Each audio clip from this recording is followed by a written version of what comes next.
for example, in female hormones, we unintentionally realize that there's only 6 profiles. Women always fit into one of 6 buckets genetically, right? We didn't start off that way. We started with hundreds of women that we were studying, and then all of a sudden they always fit into one of 6. So now, first of all, the middle 2 don't need anything. They're optimal. The outside 2 both need a different dosage of the same thing, right? So the outside 2 on this side are more estrogen dominant, and these ones are more androgen dominant. So they kind of need the same thing, just more dose, the more extreme you are. So now we've gone from one product, one size fits all, which is failing 30 or 40% of people, to 6 profiles that really only need 2 products. So we can solve 100% of problems with 2 products. And that's true for most genetic systems.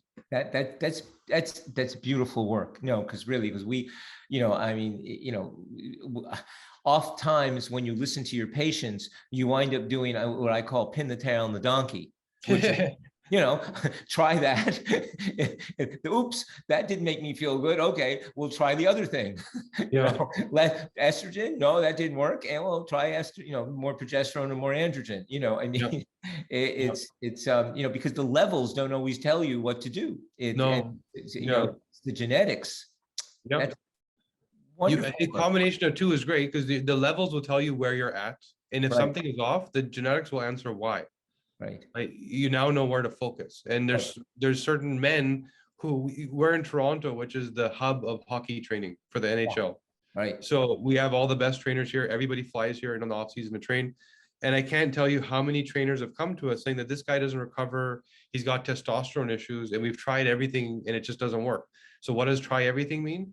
We've seen men, NHL players, that come to us with gynomastia, man boobs. Yeah. Why? Because the guy's testosterone levels are low. So intuitively, what do you think? Give him some testosterone, right? So they put on an androgen gel pack. It's like a thing you put on your stomach where it absorbs through your skin androgens, testosterone.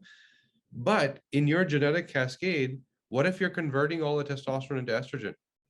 Yep. The more testosterone I give you, it's just going to net more estrogen. There's no way that becomes more testosterone. Yep. What you actually need to do is block the conversion.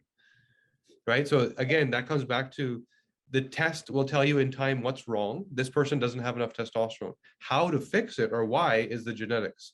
Here's where the guy is failing in biochemistry. So intervene at this location, not at this location.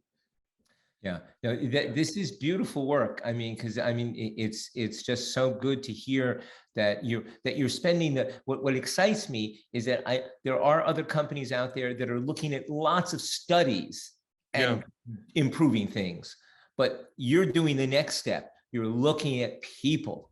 Yes. And the dirty, nobody likes the dirty information. You know what I mean? Like it's because it's not clean. It's not like it's not yes or no. It's like you got a group of people, and some of them respond a lot, some of them respond a little, and and that's beautiful that you've spent the time and money to get the AI to actually be useful. Because too much of the time, I've been, what can I say? I've been a doctor for a long time, and I remember when everything was going to be a virus. This was back in the 70s and 80s. Everything was going to be a virus. Okay, right. and then 2000 came, and everything was going to be a gene. And and all these things. Each one has information, but nothing has all of it. And even now, so many people are trying data mining and this and that. But unless you really spend the time and do the careful clinical evaluations, the data mining is garbage. Yeah, that's right.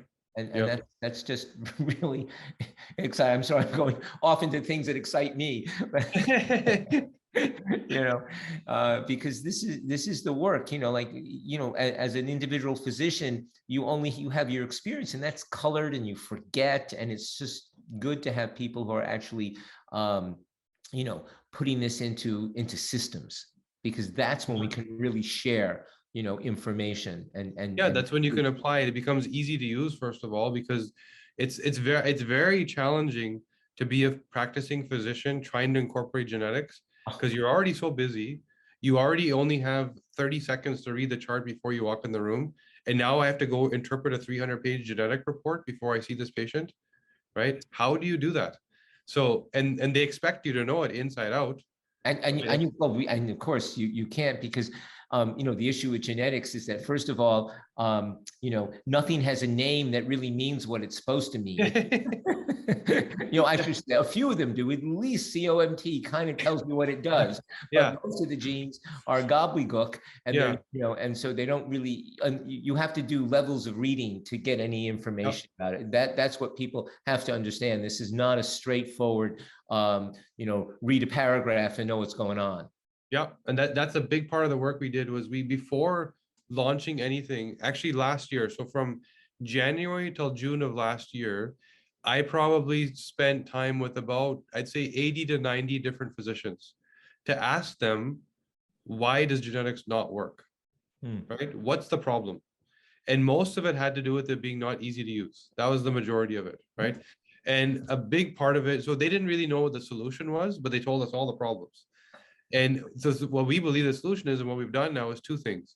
First of all, the consumer, the patient, and the clinician don't need the same thing. They need very different things, right? The consumer is saying, give me everything. I've just given you my DNA. You go mine it and tell me everything you can find, right? And make it easy for me to understand.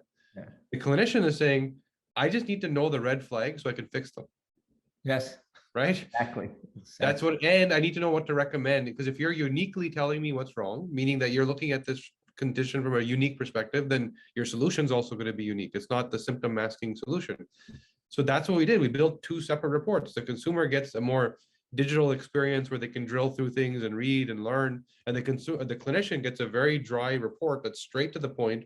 Here's what's wrong. Here's what to recommend. Here's how you fix it, right? So that as you walk into the meeting, it's right there in your hand. So that was one. The second big thing that we learned, and this is again from talking to people, is we had to speak to the condition, right? People don't, again, like you said, what does this gene mean? Gobbledygook, it's all gibberish, versus anxiety, addiction, procrastination. Here's the human behaviors. Here's what people resonate with. Where do I rank in that stuff? And now I start to understand how my brain works, and I start to understand, how do I even perceive the problems that we're being talking about? When I say it's 7 out of 10, is it really 7 out of 10? When Dr. Gordon tells me something, can I actually comply? How do I deal with reward? So that level of insight, if I can just look up anxiety as opposed to 12 genes that might equal anxiety and trying to interpret, just so much easier. So that's what the key thing we learned was. It had to be easy to use, and that's done by splitting it up and then speaking to the condition.